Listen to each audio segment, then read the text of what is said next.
tentang konsep studi eksperimen yang kedua. Ya, jadi nanti pada pertemuan ini apa aja yang akan kita bahas? Oke, kita cek ya.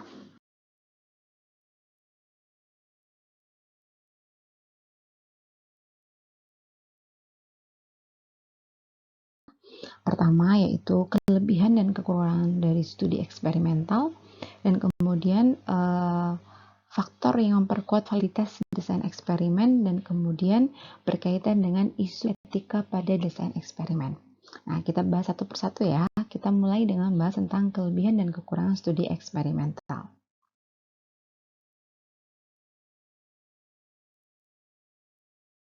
Eksperimen adalah kemarin yang intinya kita melakukan sebuah intervensi pada subjek penelitian ya.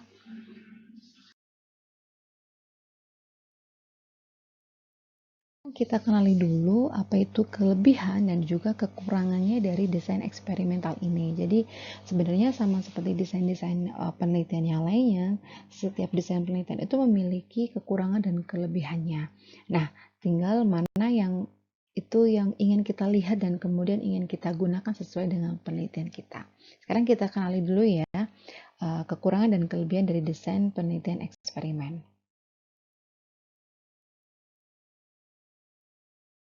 Nah, sebelum kita memahami tentang kelebihan dan kekurangan dari desain eksperimen, mungkin kita perlu ingat dulu tentang tabel atau piramida hierarki dari evidence base ya, atau bukti penelitian ya, atau basis bukti dari sebuah informasi. Jadi kita ingat bahwa pada level paling bawah ya, level paling bawah atau paling kecil dari bukti ilmiah ya atau evidence base adalah studi yang tidak melibatkan manusia. Jadi studi yang hanya melibatkan hewan ataupun yang ada di dalam laboratorium gitu. Jadi itu adalah level bukti yang paling rendah. Nah, kemudian level bukti berikutnya lagi adalah yang tanpa desain penelitian ya, misalkan seperti laporan kasus atau case series gitu ya, atau mungkin narrative review ataupun pendapat dari ahli ataupun pendapat dari editorial. Itu adalah level evidence yang rendah kedua setelah studi pada laboratorium. Jadi kalau misalkan Anda teman-teman gitu ya tahu bahwa ada orang obat gitu ya, misalkan mengatakan bahwa satu obat A itu efektif tapi itu merupakan pendapat dari ahli, itu bisa dikatakan bukan sumber informasi yang cukup kuat untuk menyatakan bahwa obat itu efektif. Apalagi kalau misalkan ada orang yang jualan obat, basisnya adalah testimoni. Nah, testimoni itu kan hampir sama dengan pengalaman kata orang gitu ya. Padahal pengalaman kata orang itu juga bukan berdasarkan ahli gitu. Jadi itu merupakan level bukti yang paling rendah gitu, dan kalian harus bisa menyatakan bahwa itu sama sekali tidak valid kebenarannya seperti itu. Next, berikutnya adalah case control study. Dia setingkat lebih tinggi dari case report ya atau laporan kasus karena dia sudah ada pembandingnya gitu ya.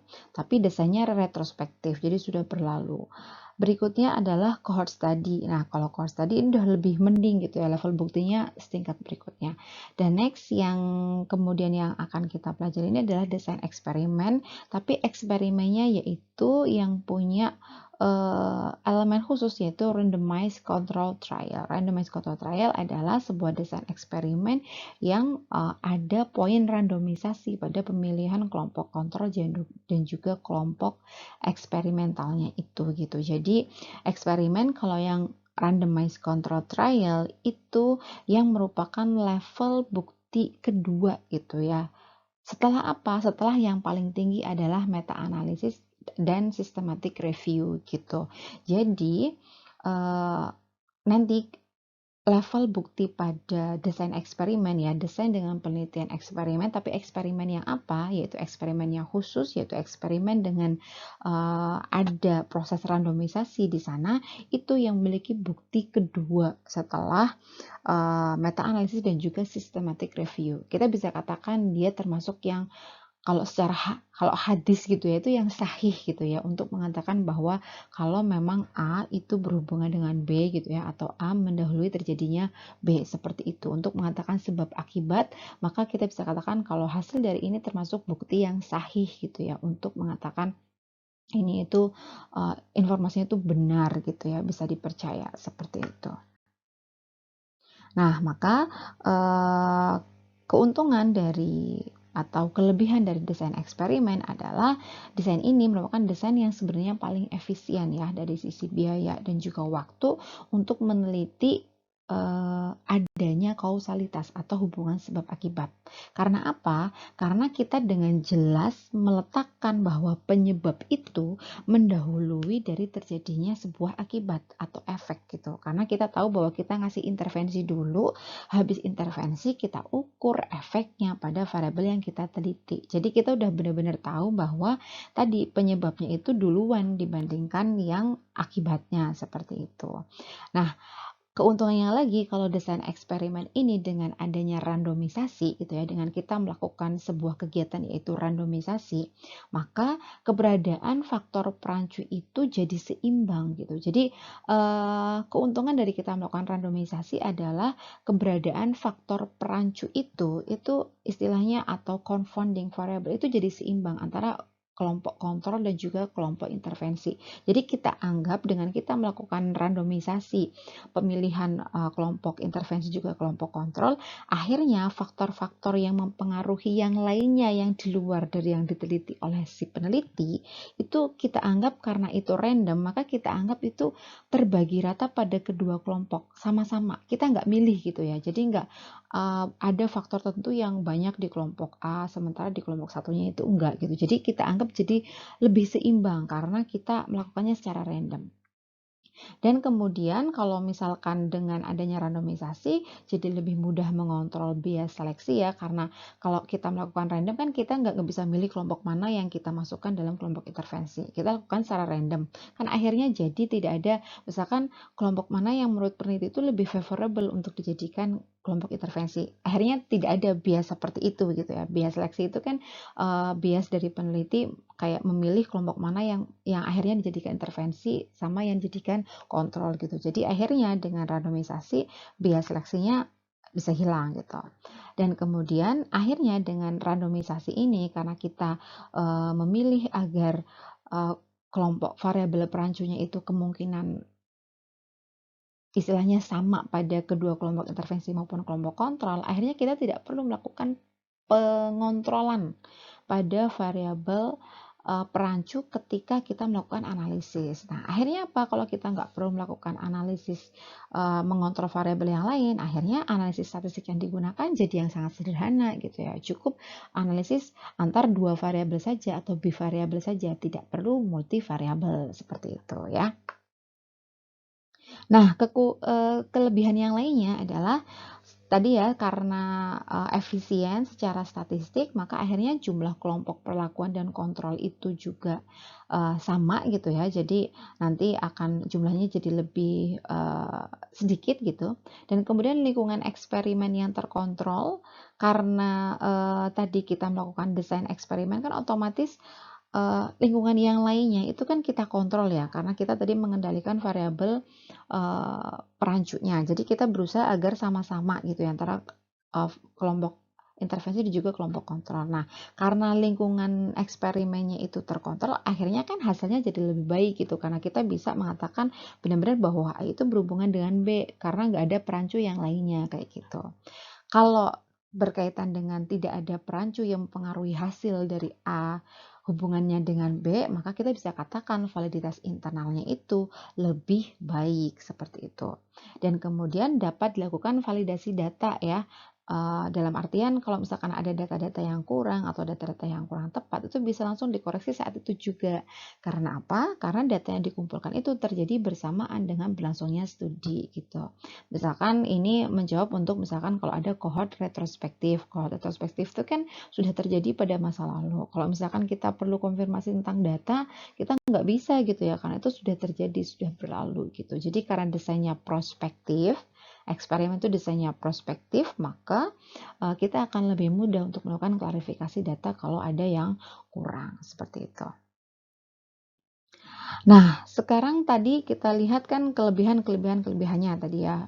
Dari sisi oke, paling paling good gitu ya, istilahnya desain yang sahih untuk membuktikan tadi, enak analisis dan sebagainya. Nah, sekarang kita lihat kekurangannya. Kekurangannya apa? Desain eksperimen, terutama yang dengan randomisasi atau terkenalnya sebagai randomized control trial ini, itu desainnya kompleks. Jadi ada intervensi, ada eksperimen, kita kontrol perancu juga gitu ya. Kita kondisikan hal-hal yang lain. Nah, itu tuh biasanya desainnya kan jadi kompleks. Otomatis pelaksanaannya itu biayanya mahal, jelas ya. Kemudian perlu kontrol yang rumit ketika proses alokasi. Tadi karena kita mau melakukan randomisasi gitu ya. Kalau kita melakukan randomisasi untuk apa namanya, agar pelaksanaan RCT ini baik, maka di proses awal ketika kita mau melakukan alokasi sampel itu akhirnya jadi rumit, itu jadi ribet karena ada proses untuk randomisasi. Nanti kita belajar soal randomisasi nanti pada pertemuan yang sebelum UTS, nanti dekat-dekat sebelum UTS ya. Jadi 6 atau kelima kalau nggak salah gitu. Jadi nanti kita detailnya belajarnya di sana ya. Intinya ribet gitu, proses alokasinya itu jadi ribet si sampelnya ini. Terus kemudian untuk menguatkan dari validitas internal penelitian desain eksperimen biasanya dilakukan pembutaan atau istilahnya blinding. Blinding ini juga otomatis juga menambah ribet gitu ya, ibaratnya gitu. Dan kemudian jumlah sampelnya tadi gitu ya, kontrol sampai jumlah sampelnya itu mencukupi gitu, sampai minimal sampelnya tercukupi, yang kadang-kadang kalau dihitung berdasarkan minimal sampel pun tetap dikatakan besar atau banyak gitu. Dan selain mahal, prosesnya ribet, waktunya biasanya lama. Kan kita prospektif ya. Kalau prospektif ya otomatis kita biasanya memerlukan waktu yang lama. Dan akhirnya karena waktunya lama, makanya tidak ideal untuk kondisi atau peristiwa yang jarang atau kondisi yang butuh waktu, misalkan munculnya efek itu lama gitu, misalkan kayak kanker gitu. Ya jelas nggak efektif ya, karena kita kalau mau bilang faktor-faktor yang menyebabkan kanker gitu ya, kita butuh waktu yang sangat lama gitu, karena kanker tuh biasanya degeneratif, munculnya pada usia yang sudah lebih tua, seperti itu. Nah, kekurangannya yang lain adalah kita bisa katakan dia itu tidak representatif atau kurang representatif, tidak mudah untuk digeneralisasi ke populasi umum gitu ya, karena memang kecenderungannya pada penelitian desain eksperimen itu validitas eksternalnya itu kurang. Karena apa? Karena biasanya ya responden yang bersedia itu berbeda dengan populasi secara umum gitu. Jadi istilahnya gini, responden yang mau atau bersedia secara volunteer untuk menjadi responden penelitian pada desain yang eksperimen itu biasanya dia beda dengan populasi secara umum gitu. Orang biasanya kan malas ribet ya, apa namanya jadi responden penelitian. Kayak jadi responden penelitian yang ngisi kuesioner aja itu kayak udah malas-malesan gitu ya, apalagi yang dia harus mengikuti anjuran tertentu dari si peneliti, harus mematuhi aturan dan sebagainya. Jadi orang yang mau ribet-ribet terlibat dalam kegiatan penelitian yang mana itu banyak aturan dan sebagainya, itu kecenderungannya ya tidak mewakili populasi individu secara umum gitu, karena umumnya orang biasanya malas ribet gitu. Next, berikutnya kontrol yang ketat, karena tadi ya kita pengen tahu bahwa benar-benar A itu disebabkan oleh B, terus kemudian kita mengontrol variabel yang lain, variabel confounding yang lain atau perancu yang lain, bisa kita katakan kontrolnya itu ketat, itu akhirnya tidak menunjukkan real life situation gitu. Tidak mencerminkan kondisi nyata di kehidupan sehari-hari. Nah, kalau nggak nyata di kehidupan sehari-hari kan berarti ya kayak secara umum kayak misalkan gini, kayak pada penelitian yang orang yang ingin tahu kita apakah ada hubungan minum kopi dengan peningkatan tekanan darah. Kalau kita pengen mengontrol benar-benar cuman kopinya doang yang mempengaruhi peningkatan darah, kita harus misalkan memilih orang yang benar-benar memang nggak punya kebiasaan begadang gitu. Terus kemudian kita juga harus milih orang yang nggak merokok gitu ya. Terus kemudian kita juga harus milih orang yang misalkan dari secara badan itu fit, berarti dia makan baik, terus kemudian olahraga juga baik kayak gitu. Padahal real life situation-nya kadang-kadang orang yang minum kopi, yang suka minum kopi itu kecenderungannya dia suka begadang, kecenderungannya juga dia suka ngerokok, kecenderungannya juga biasanya kayak minum makanan-makanan yang lainnya tuh nggak terlalu selektif orangnya gitu. Jadi kayak tidak mencerminkan situasi aslinya kalau misalkan nanti hasilnya itu menunjukkan bahwa kopi itu tidak berhubungan dengan peningkatan tekanan darah atau hipertensi kayak gitu. Jadi kayak tidak mencerminkan real life situation gitu. Orang seringkali tidak terlepas dari berbagai macam faktor perancu yang lainnya gitu ya. Karena individu itu kan sangat variatif banget gitu. Jadi tidak mencerminkan real life situation.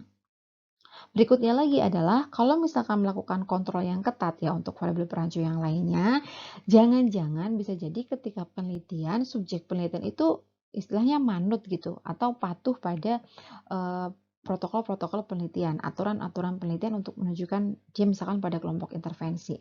Nah, tapi bisa jadi itu sebenarnya kalau dia di luar kontrol dari peneliti atau tinggal di lingkungan luar situs penelitian, itu dia menunjukkan perilaku asli yang di luar lingkungan eksperimen gitu. Jadi bisa jadi reaksi subjeknya itu hanya reaksi subjek penelitian yang pura-pura karena dia itu diawasi oleh peneliti. Kalau dalam lingkungan aslinya dia tidak bertingkah laku seperti itu gitu ibaratnya. Atau dia tidak akan mematuhi protokol penelitian yang seperti itu gitu. Jadi kontrol yang ketat untuk meningkatkan validitas internalnya itu memberikan sumbangsih yang buruk pada validitas eksternalnya gitu. Jadi ini udah kayak uh, uh, suratan takdir gitu berarti kayak gitu. Jadi kayak ketika kita mau meningkatkan validitas internal itu biasanya memang efeknya akhirnya nggak berimbang gitu. Jadi validitas eksternalnya akan jauh berkurang gitu. Kayak ibarat timbangan itu kalau kita mau naikin satu ya akhirnya yang satunya down gitu. Jadi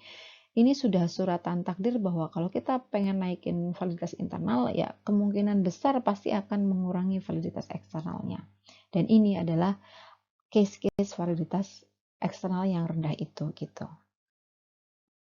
Nah, tadi udah ngomongin sedikit ya tentang validitas eksternal, validitas internal. Sebenarnya apa sih validitas eksternal dan internal? Mungkin teman-teman lupa gitu ya. Nah, saya ingatkan lagi. Jadi validitas kesimpulan gitu ya, kalau kita mau menyimpulkan suatu hal gitu ya, dan apakah itu valid atau tidak, itu sebenarnya merujuk pada sejauh mana kemampuan peneliti itu untuk membentuk kesimpulan yang pas, yang akurat dari hasil penelitian. Ada 2 poin yang mempengaruhi hal itu, yaitu internal validitas ya, dan eksternal validitas, atau validitas eksternal dan validitas internal seperti itu. Internal validitas atau validitas eksternal itu adalah kebenaran kesimpulan tentang hubungan antar variabel yang diteliti. Jadi ini seperti menjawab apakah temuan penelitian itu menunjukkan hubungan antar variabel dengan tepat.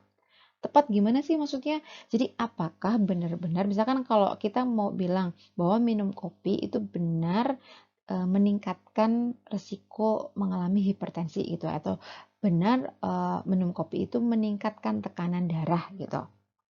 Jadi kalau kita mau bikin kesimpulan, oh iya ternyata benar kopi itu bisa meningkatkan tekanan darah gitu ya.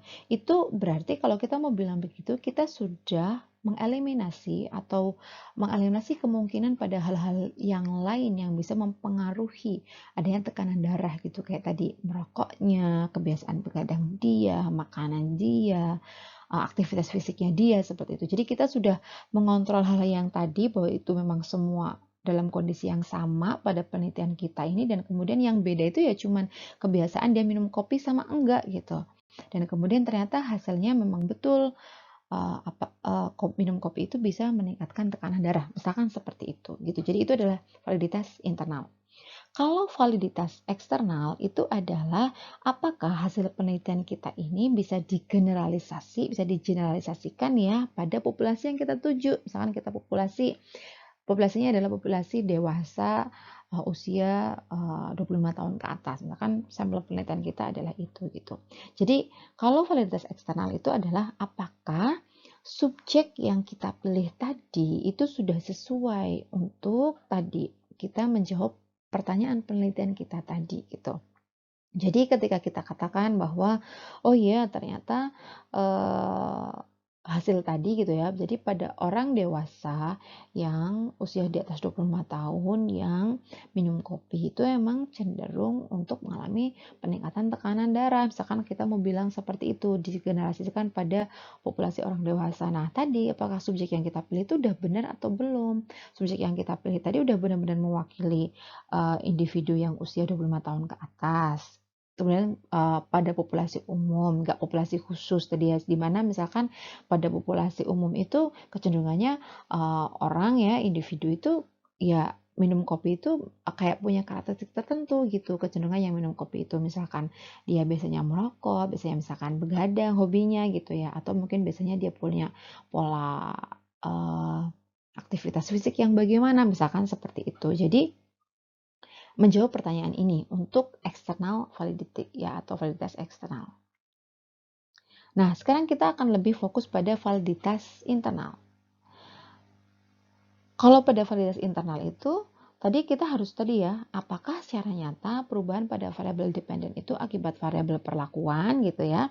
Jadi apakah benar perubahan pada tekanan darah tadi itu karena subjeknya tadi kita suruh minum kopi gitu ya, misalkan secara singkatnya seperti itu.